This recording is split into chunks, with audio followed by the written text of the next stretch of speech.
जीवन का सबसे बड़ा सुख वही है जो आपने कठिन परिश्रम से प्राप्त किया हो।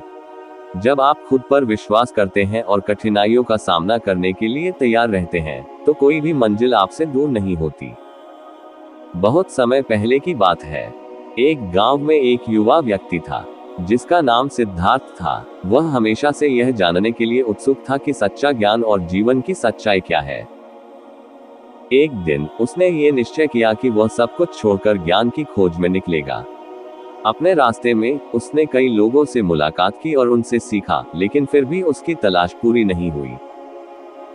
आखिरकार वह एक विशाल पीपल के पेड़ के नीचे ध्यान करने बैठ गया और प्रण लिया कि जब तक उसे सच्चा ज्ञान प्राप्त नहीं होता, वो वहां से नहीं उठेगा। कई दिनों तक ध्यान करने के बाद उसे आत्मज्ञान प्राप्त हुआ और वह गौतम बुद्ध बन गया। गौतम बुद्ध ने ज्ञान प्राप्त करने के बाद जो बातें सिखाई, उनमें से कई बातें आज भी चतुर लोग अपनाते हैं, लेकिन दूसरों से छुपाते हैं। आइए उन 10 बातों को विस्तार से जानें। नंबर 1, उनके असली इरादे। गौतम बुद्ध ने सिखाया कि सही इरादे ही सही परिणाम लाते हैं। चतुर लोग हमेशा अपने असली इरादों को छुपाते हैं ताकि उनकी योजनाएं बिना किसी बाधा के सफल हो सके। जैसे बुद्ध ने अपने ज्ञान की खोज में असली इरादे को छुपाया, वैसे ही लोग अपने उद्देश्यों को छुपाते हैं। नंबर 2, उनकी कमजोरियां। बुद्ध ने समझाया कि कमजोरियों को स्वीकार करना आवश्यक है, लेकिन चतुर लोग अपनी कमजोरियों को प्रकट नहीं करते ताकि वे दूसरों के सामने मजबूत दिख सके। उन्होंने अपनी आंतरिक यात्रा में अपनी कमजोरियों को समझा, परंतु अपने अनुयायियों के सामने हमेशा मजबूत बने रहे। नंबर 3, उनके नेटवर्क। बुद्ध का ज्ञान प्राप्त करने के बाद उनका नेटवर्क व्यापक हो गया, परंतु उन्होंने अपने महत्वपूर्ण संपर्कों को गुप्त रखा ताकि उनके अनुयायी उनके माध्यम से ही ज्ञान प्राप्त कर सके। आज के चतुर लोग भी अपने नेटवर्क को गुप्त रखते हैं ताकि उनकी स्थिति मजबूत बनी रहे। नंबर 4, उनके निवेश और वित्तीय रणनीतियां।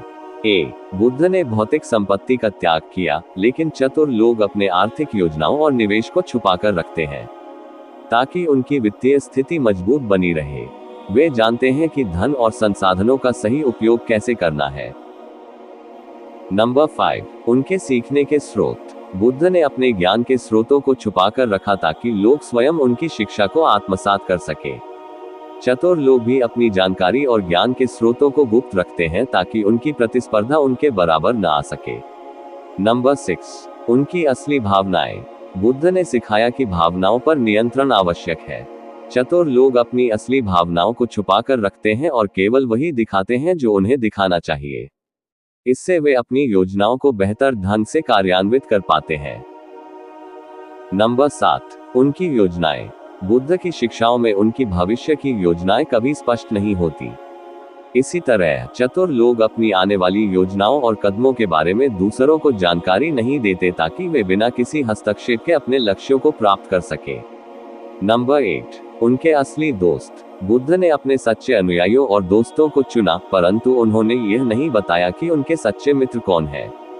चतुर लोग भी यह नहीं बताते कि उनके सच्चे दोस्त कौन है और कौन नहीं, ताकि वे अपनी व्यक्तिगत और पेशेवर जीवन में संतुलन बनाए रख सके।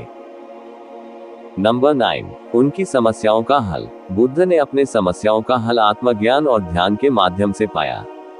चतुर लोग भी अपनी समस्याओं को कैसे हल करते हैं, इसे गुप्त रखते हैं ताकि उनकी कठिनाइयों का हल केवल उन्हें ही पता हो। नंबर 10, उनके व्यक्तिगत लक्ष्य। बुद्ध ने अपने व्यक्तिगत लक्ष्यों को साधने के लिए ध्यान और साधना का मार्ग चुना। चतुर लोग अपने निजी लक्ष्यों के बारे में खुलासा नहीं करते ताकि वे ध्यान केंद्रित कर सके और बिना किसी हस्तक्षेप के अपने लक्ष्यों को प्राप्त कर सके। गौतम बुद्ध की इस कहानी से हम सीख सकते हैं कि कैसे चतुर लोग अपने ज्ञान, योजनाओं और लक्ष्यों को गुप्त रखते हैं और सफलता की ओर अग्रसर होते हैं। दोस्तों, आज की यह कहानी आपको कैसी लगी और इस कहानी से आपको और क्या सीखने को मिला, कृपया ये भी हमें कमेंट करके बताएं। साथ ही अगर आपको ये कहानी पसंद आई और ये आपके लिए उपयोगी लगी तो इसे अपने दोस्तों के साथ जरूर शेयर करें और हमारा YouTube चैनल इंस्पायर 1993 को सब्सक्राइब करें। धन्यवाद।